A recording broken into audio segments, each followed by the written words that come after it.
Webheads, DC Comics is getting off to a quick start in the year 2022. They got some solid books this week.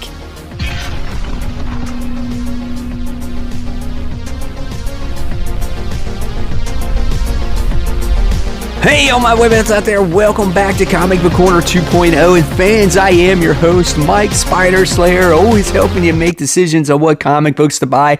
And today, guys, I am bringing you another episode of After the Poll. That's right, guys. This is the video series where each and every week I take some of my most highly anticipated comics and I go over with you guys to see if they lived up to the hype. So we got a great show in store for you today. But before we get started, guys, I just want to give a quick shout out to Mutant Beaver Comics. Guys, they are the worldwide exclusive leader when it comes to variant covers. They have over 1,000 in their store to choose from, and of course, guys, they offer worldwide shipping, premier packaging, and they got some great exclusive comics getting ready to be dropped. So you're gonna want to go on to mutantbeavercomics.com, check them out. You can use my promo code corner10 and you guys can save 10% off of your entire purchase plus future purchases after that. So once again,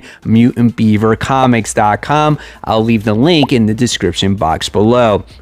All right, guys, so here we go. Let's get started with this week's episode of After the Poll. All right, guys, and the first book that we're going to be talking about today is The Amazing Spider-Man. This is issue 84 as it continues the whole Beyond situation. This is chapter 10 of this storyline, and whether it's good or bad, I'm always going to read The Amazing Spider-Man, and this is just average to me, this particular issue. Now, Cody Ziegler is the writer of this one, and Paco Mandina does the artwork, which I really enjoy his artwork. I think he's done other things before, like maybe I think he did the Nova series, and just whatever he does I like, because whatever colorist he has, he kind of brings the characters to life, and I love their facial expressions. Here we get to see, what's her name, Janine.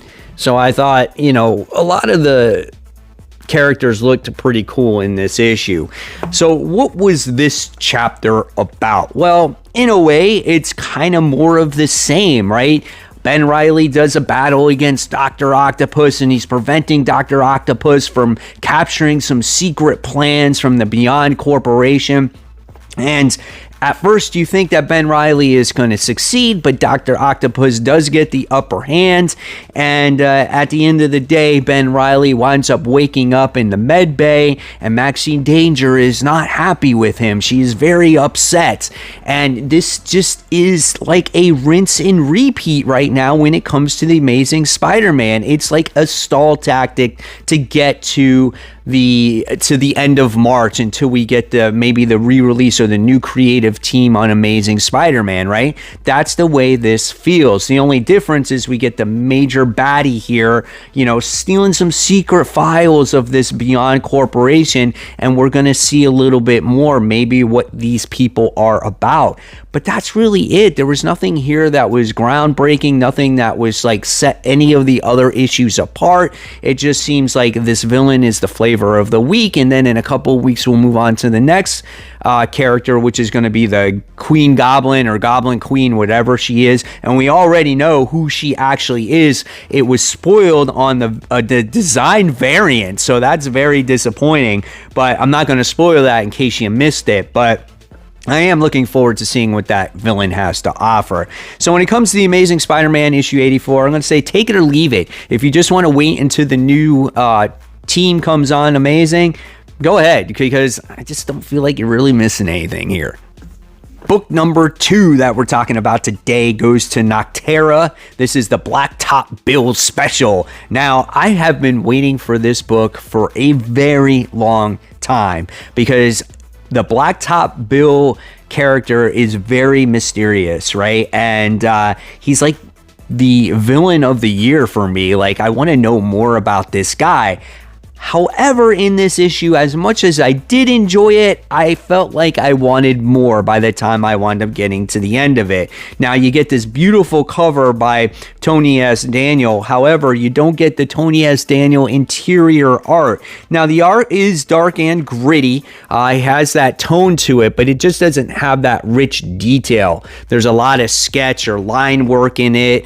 And again, Blacktop Bill is just still that very mysterious guy by the time you wind up getting to the end of the issue. Now, what do you learn about Blacktop Bill in this? Well, you wind up in his previous life before the event actually happened, that he was a killer, that he was a hitman for all the hitmen. He was that type of guy, right? And you get the narration in there from the main characters in the book about the history of Blacktop Bill, and it was okay. Like, for me, I had this expectation of something great and monumental, and I didn't want Blacktop Bill to be like this goody. I didn't want him to be this big bad from the very beginning. I wanted him to be that family guy, but he's always kind of been that killer right from the start, and he's just gotten worse over the years gone along. So I don't know. I liked it. I just wanted more, and I also wanted that Tony S. Daniel artwork. Do I say not pick this book up? No, I definitely say pick this book up, but it only begins to scratch the surface when it comes to the villain. So if you're expecting a full blown out origin story of this character, you might be a little bit disappointed. So I just can't wait until Noctera actually comes back in March. Book number 3 so far. Now, there wasn't a lot of Marvel titles that came out that I was like super interested in, but there was one that I had to read right away and is always on my most anticipated list. And this one goes to Thor, God of Hammers. This is part 2, right? And this is issue 20. Now, when it comes to the artwork in Thor, it's always really good. Check out this Nick Klein artwork. It's always phenomenal to look at. Again, it's got those dark tone colors in there that always makes you feel like something bad is about to happen. It's just not a very bright, colorful comic book. Like, there's always death and destruction when there's a major story arc going on. Now, this book is phenomenal, and by the time you wind up getting to the end of this book, we see something that we have never seen before. At least I have never seen before. You guys let me know in the comments below. But what this issue has to offer is trying to find out what has happened to the hammer, who is in possession of the hammer that is causing all this chaos, right? They cause all the chaos in the different realms of Thor. And at first you think, oh, maybe they're hinting at another War of the Realms type of event, but that was not the case. It's something that's much, much more. You get to see a lot of banter between Thor and Odin, where the father and son just can't get along. You see a couple of deaths that happened in this book as well, and you get to see Loki trying to step in the middle between father and son and saying, you know what, we have to work together and we have to figure out what we're going to do.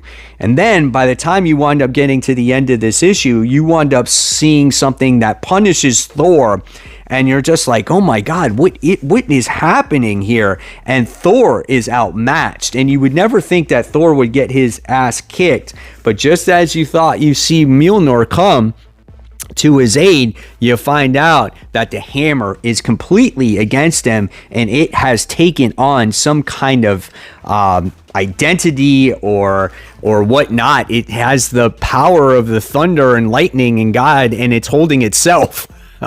It is so cool, as it has its own entity now, and how that happened, I don't know, but it's just something that I have never seen before. I thought it was just something different. It's fighting Thor. You would never think that would actually happen. So yeah, really cool stuff here. Can't wait to see the direction this book goes, what's next.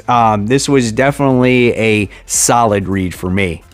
All right, the next book that we're going to be talking about today is a good one. It always delivers. This is The Dark Knights of Steel. This is issue 3 of 12. Now, everyone is telling me that this is a comparison of like Game of Thrones. Now, I've never watched the show. Don't hate me. I have never watched the show because I never had HBO. I now have HBO Max, so I should actually go and watch that TV series. But nevertheless, Dark Knights of Steel always delivers in every single issue. You don't know what to expect. You don't know who's going to die. You don't know who's in love with each other. There's just all kinds of crazy stuff that happens, again, in this issue. Here's some of the artwork in this book, in case you haven't seen it yet or you haven't made it to the shop. It always delivers, right? And here's some more. Okay, so this is a pretty interesting story because you get these different factions in the DC world. Like you got the Amazons, you got the Kingdom, the Storm, or whatever it is. It's King Jefferson, Black Lightning, whatever. And then you got, Superman's kingdom or whatnot. And basically Jor-El got killed, and Zala Zor-El wound up getting revenge on Jefferson by killing his son. And now in this issue, her death and destruction just continues to go on as you get to see her continue her reign of terror by destroying the Metal Men. You wind up seeing her stab Jefferson in the back in this issue, and it's just absolutely insane. What makes this book good is not only just for the deaths in itself, but the character interactions are really good. The exchanges and the whole setup of what leads to everything is what's so great. It's so emotionally driven, and that's what Tom Taylor does so well. This book is absolutely amazing, and by the time you wind up getting to the end of this book, you wind up seeing earlier in the issue that there is this meteor that wound up hitting the land, and we all know it's kryptonite, and obviously kryptonite is going to have a weakness on Superman. But ever since we found out that Batman is, Kryptonian, or half Kryptonian or whatnot, he also has this weakness to kryptonite, and he has no idea what it is.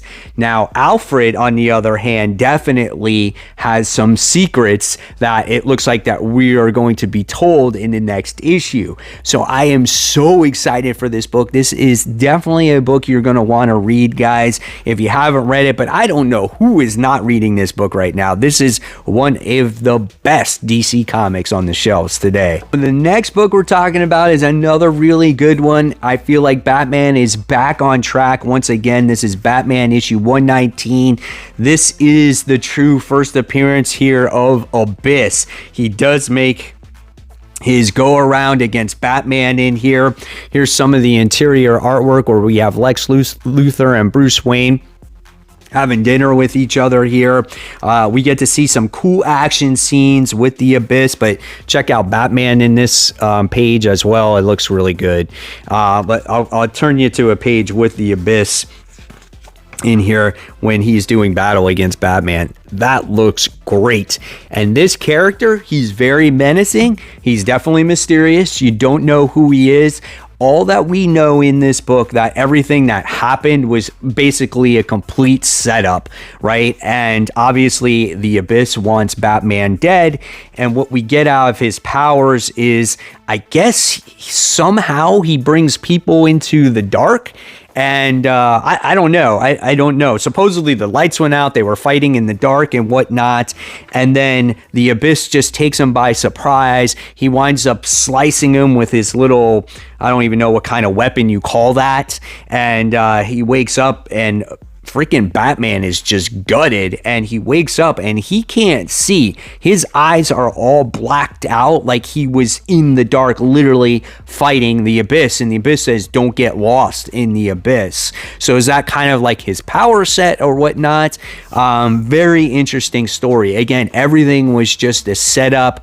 The Abyss was never dead to begin with. It was just all a ploy to get Batman here. This is definitely a great book and something you don't want to pass up.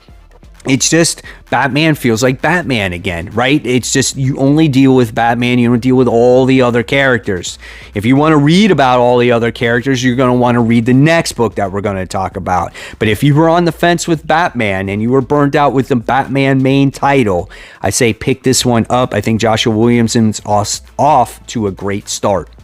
And last but not least, we have the book that I was mentioning earlier. This is Batman Detective Comics issue 1047. Now, guys, I will be the first one to admit I was not excited about this, Batman Detective Comics Arkham story where it's getting rebuilt and it's a weekly series. Like, I didn't find it very interesting because the lead up wasn't very interesting, right? But by the time I got done reading this first part, I was hooked. This book had like horror elements, murder mysteries, like all attached to it, and the artwork was so well done. Tamaki's writing in this book was really great. Again, when you talk about like a murder movie or mystery, gore, like it was great, man. I really enjoyed it. There's people missing. It had you on the edge of your feet. You get to see crazy villains in here, and it was really an awesome story. So what was this story about? Well, basically, it's Arkham Tower that just got built. It's replacing Arkham Asylum. They promised to rehabilitate everybody, and there was this saying in this book where it was like, yes, I believe in sick people, but there are people that are truly evil and you can't rehabilitate those people. And that was the mistake that Arkham Asylum was always doing, right? But you did have this special doctor that was in here that had provided some great drugs and seemed like he was curing everybody, but that's short-lived.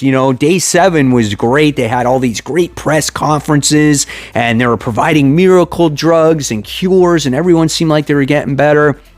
By the day 24, something went horribly wrong. There is a villain out there that is throwing people outside the windows, that is having a hostage situation, and that doctor that was behind all those miracle cures and drugs and everything and that rehab, that dude's dead now. He got thrown out the window and he's flat like a pancake on the ground. I mean, the dude's dead as a doornail. There's no way that guy's coming back, so he needs a miracle to, I don't know, be back in charge of Arkham once again. But nevertheless, it was really cool because, again, there's no Batman in this book.